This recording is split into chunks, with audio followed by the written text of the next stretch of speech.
In this video, we're going to talk about 3 different types of CSS rules for IS40A. Our first type of rule that we're going to talk about is the tag rule.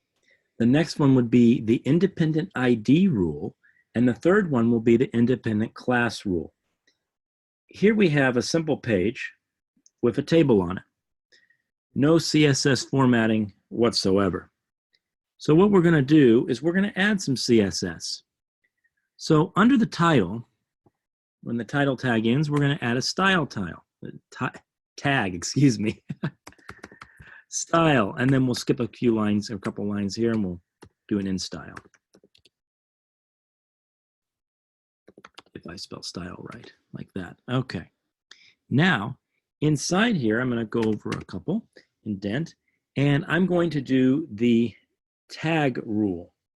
So I'm going to apply some formatting to the body tag. So I will type body, space, open curly parentheses, and these are my statements that go with this rule. I'll put background dash color, colon, space, whatever it is. Light blue will be fine. And I'm going to put a semicolon. Now I'm going to save this. I'm going to come over here and I'm going to refresh this. And see, now I have light blue applied to the body tag. I'm going to add one more. I'm going to, because you can put as many statements in here as you want, I'm going to put another statement. It's not going to do anything though, but because it's already aligned left, but I'm going to do text align, colon, left, semicolon. So that just shows you can put multiple statements in your rule. Now this would apply to all body tags. Now, unfortunately, with choosing the body tag, there's only one of them in your document. So it's only going to apply to the one tag. But we can make additional rules that are also tag rules, like H1. Now, again, I only have one H1, but I can add another one so that I can show you what it's like. So let's go ahead and let's put some stuff in for it. So I'll do the open and close parentheses, curly parentheses, I should say. Text, align, colon, center, semicolon. Now I'm going to make the background color to be green. So colon green, semicolon. I'm going to try to make this look kind of like, since an island, you know, ocean and greenery, etc. So I'm trying to get that kind of color scheme going here. And then I'm going to just put color, which will be the font color, colon white, semicolon. I'm going to move this over a little bit here so that I can drag this open so we can see the whole thing. Okay, color white. So now I'm going to go ahead and I'm going to, oh, I didn't save it. Got to save it first. Forgot to save it. There we are. And I misspelled color. See, it didn't work. I didn't get it. So you go back and you look for typos because that's the most common thing to happen. So I'll change that E to an R, save it, refresh it again. There it is. So that's kind of what I wanted to see. All right. Now, if I had another H1, check this out. I'll just put another H1.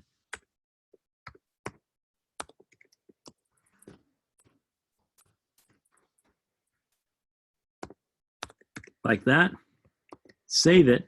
I put another H1 tag in H1 tags. So when I do that, it's going to automatically give me that same formatting. So that's really neat. So however many I want, I can have, and I don't have to reformat each one. It goes by the tag rule. I don't like this, so I'm going to take this line out, but I'm going to leave the overall rule. So that's how you write a rule for a specific tag. Now we're going to do an independent ID rule. So what we're going to do is we're going to set the ID of a particular tag on here to have a name. Before I do that, let me save this and refresh it here so that extra H1 goes away. Okay, so I want a particular paragraph emphasized. Please see our rates below. I want that to be, I think I'll have it be italic. So what I'm going to do is I'm going to find that paragraph, and I'm going to put right here, I'm going to put space ID. This is inside the tag, the opening tag. ID equals, and then something in quotes. I'm going to put attention because I want to grab the user's attention. That's going to be my rule name. I can name it whatever I want. Now up here, after the H1 rule, I'm going to put number sign. That's how you do ID rules. Number sign, attention. And I'm going to open the curly parentheses again and close. And I'm going to put font dash style colon italic semicolon. So let's go ahead and save it, and let's run that one. Let's refresh the page and see now it's italic. Please see the rates below.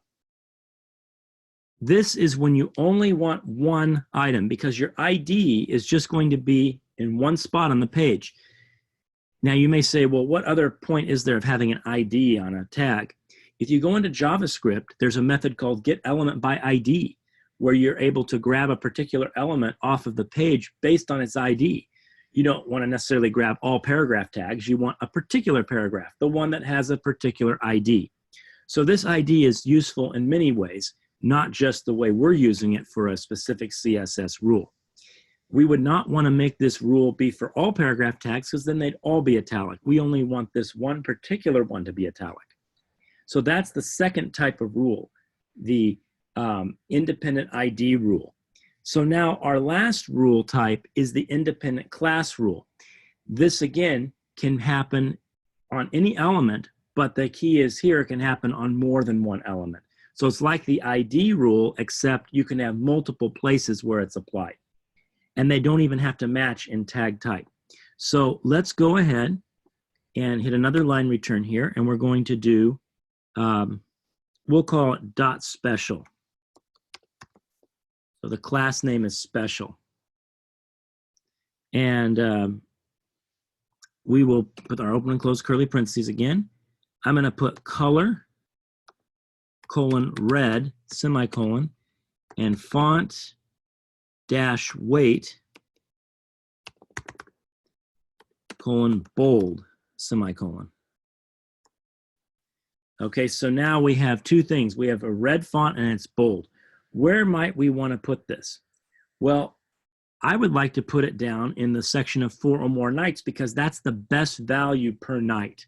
Now, of course, it makes us the most money too because they stay more nights, but it's the best value for them per night.